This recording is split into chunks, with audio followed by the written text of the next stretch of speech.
Hello বন্ধুরা, আজকে আমি তোমাদের সামনে ইতিহাসের উপরে কিছু গুরুত্বপূর্ণ প্রশ্ন এবং তাদের উত্তর নিয়ে হাজির হয়েছি। সামনেই তোমাদের অনেক রকম পরীক্ষা আসছে, তো সেই সব পরীক্ষায় কিন্তু ইতিহাস থেকে অনেকই প্রশ্ন এসে থাকে, বিশেষ করে প্রাচীন ইতিহাস থেকে, যেমন সিন্ধু সভ্যতা, হরপ্পা সভ্যতা। তো এই সিন্ধু সভ্যতার উপর থেকে আমি মোটামুটি 20টা প্রশ্ন তোমাদের সামনে তুলে ধরেছি। পুরো ভিডিও দেখো, অবশ্যই ভিডিওটি ভালো লাগবে। আর ভিডিওটি ভালো লাগলে লাইক, কমেন্ট এবং শেয়ার করো। আর যারা প্রথম দেখছো তারা সাবস্ক্রাইব করে বেল আইকনে ক্লিক করে আমাদের সঙ্গে যুক্ত থেকো। তো চলো শুরু করা যাক। প্রথম প্রশ্ন, সিন্ধু সভ্যতার প্রথম আবিষ্কর্তা কে? এই প্রশ্নটি এসেছিল এসএসসি সিজিএল 2016-তে। তো এখানে দেখো, সিন্ধু সভ্যতার প্রথম আবিষ্কর্তা ছিলেন প্রত্নতত্ত্ববিদ দয়ারাম সাহানি। 1921 সালে তিনি হরপ্পা কেন্দ্রটি আবিষ্কার করেন। এটি বর্তমানে পাকিস্তানের পাঞ্জাব প্রদেশের মন্টেগোমারি জেলার রাভি, যেটা বর্তমানে ইরাবতী নদী হয়েছে, সে ইরাবতী নদীর তীরে অবস্থিত।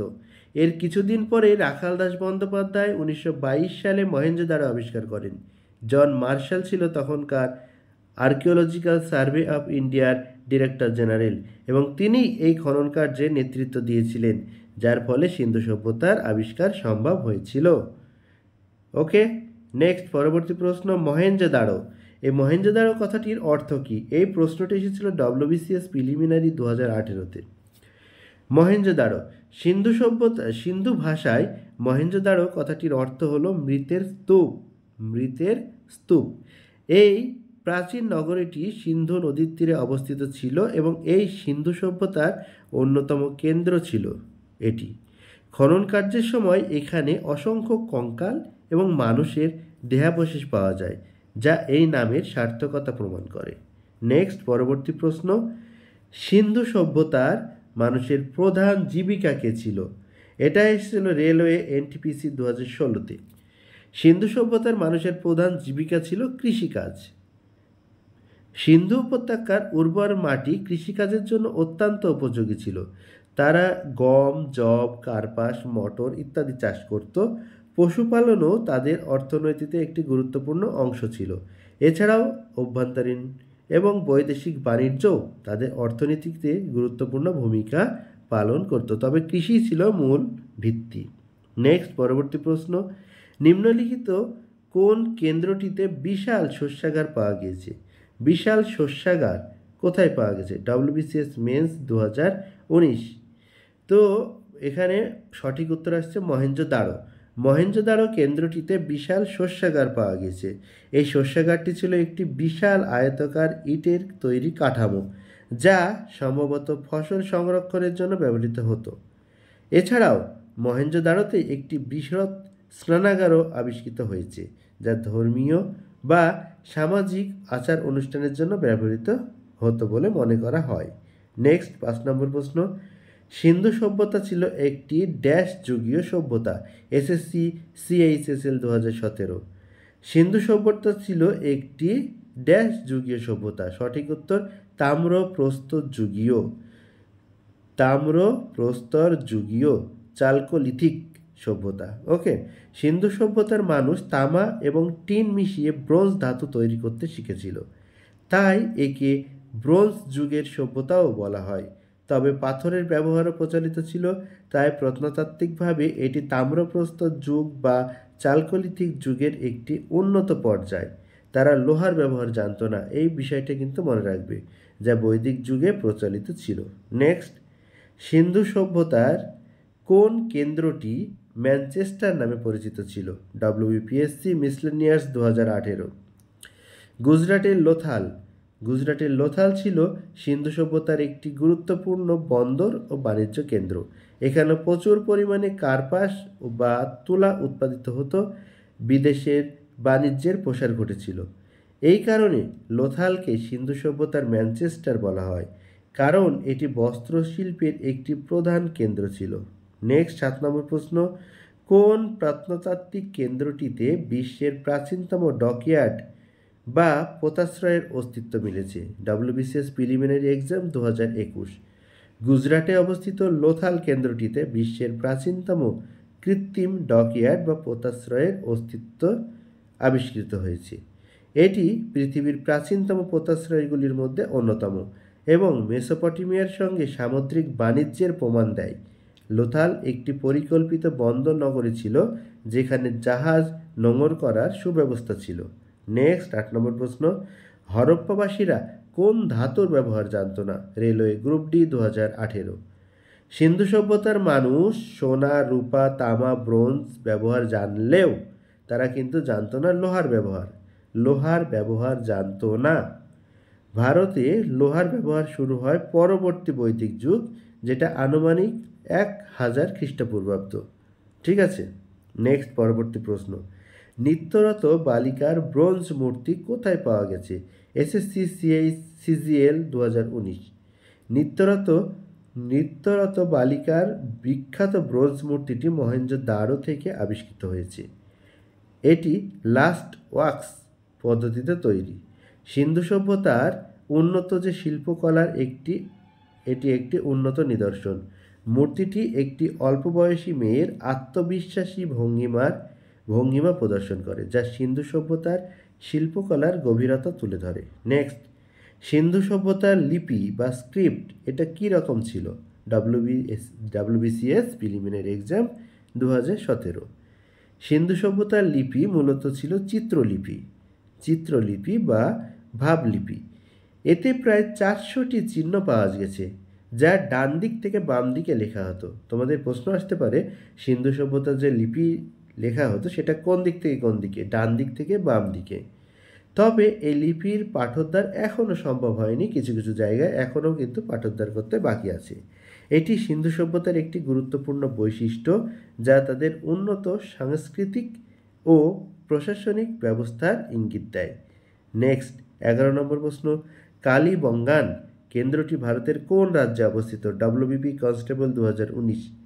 কালীবঙ্গান কেন্দ্রটি ভারতের রাজস্থান রাজ্যের অবস্থিত। এই কালীবঙ্গান এই শব্দের অর্থ কী? এই শব্দের অর্থ হচ্ছে কালো চুড়ি।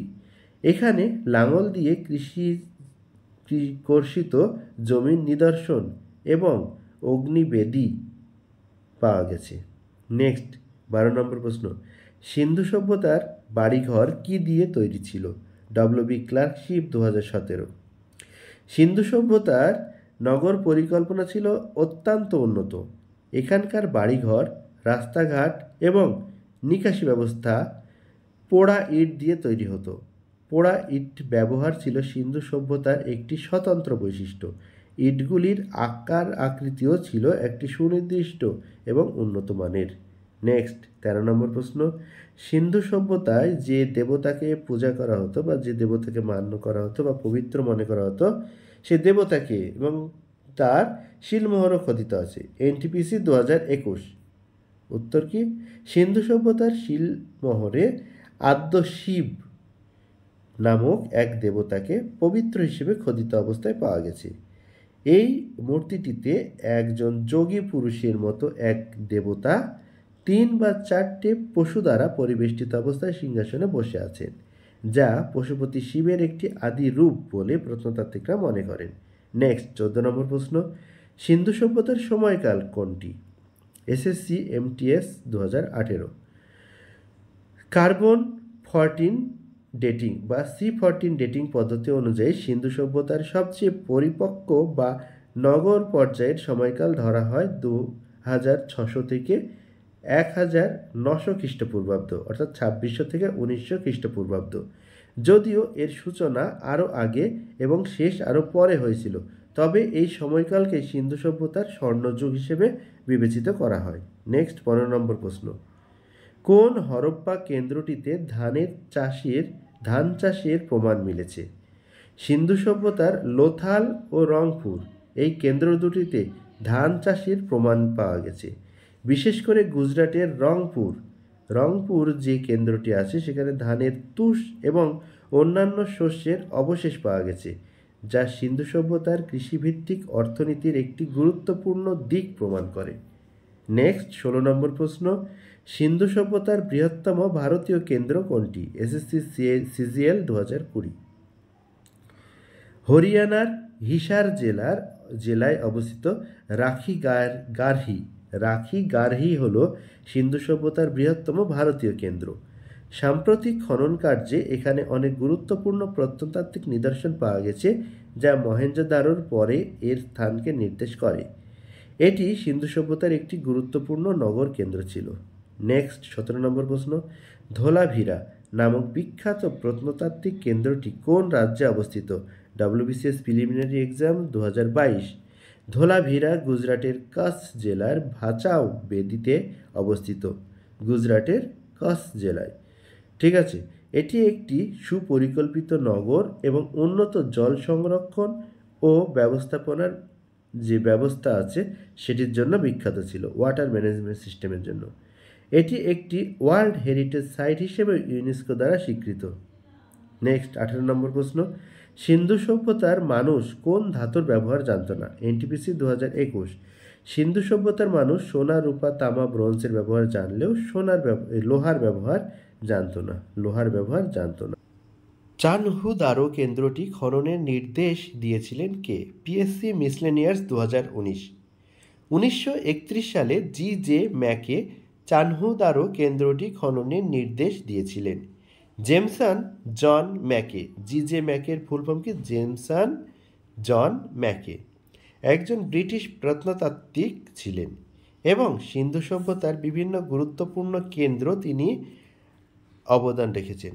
চানহু দারো ছিল একটি গুরুত্বপূর্ণ শিল্পকেন্দ্র যেখানে সিটাডেল বা দুর্গ ছিল না।